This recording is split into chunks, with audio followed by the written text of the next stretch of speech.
We are Group J Feb. I'm Cassie Giles. Eunice Jones. And I'm Hunter Hall. The chapters we were assigned were chapters 1, 2, and 13. We will start our podcast by giving some background information on Rafe Esquith. He was an innovative, multi-award winning American teacher. He was also a graduate of UCLA in 1981.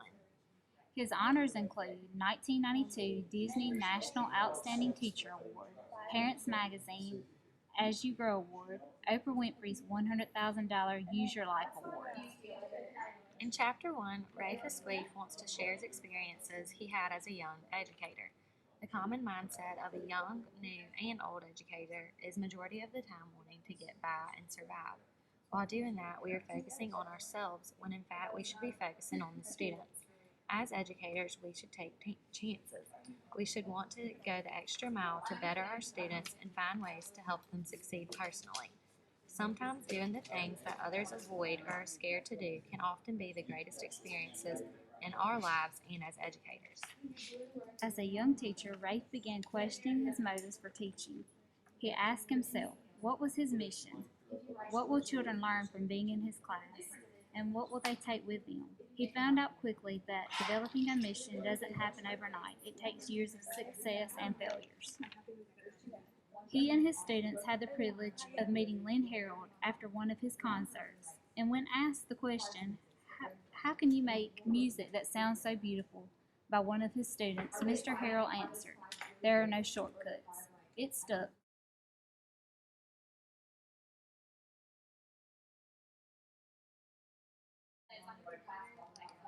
It struck a chord in Rafe, and it became a slogan that changed the face of learning for his classroom and his students. His students became passionate about learning and giving of themselves and their free time to lengthen the school day. Now we will be discussing Chapter 13, Life on the Road. In this particular chapter, it is about 69 high school students, all of whom are African American. They were thrown out of the theater for laughing during a film. They had been watching the film Schindler's List and began giggling when the Nazis murdered one of the people in the concentration camp. The public was very outraged at this. Whom do you think is responsible for the student's behavior, the parent or the teacher?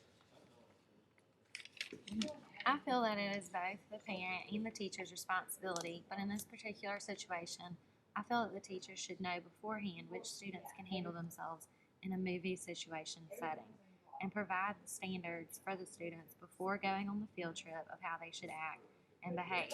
And for those who cannot contain themselves, find ways to modify and have them sit next to the teacher or just not attend the field trip.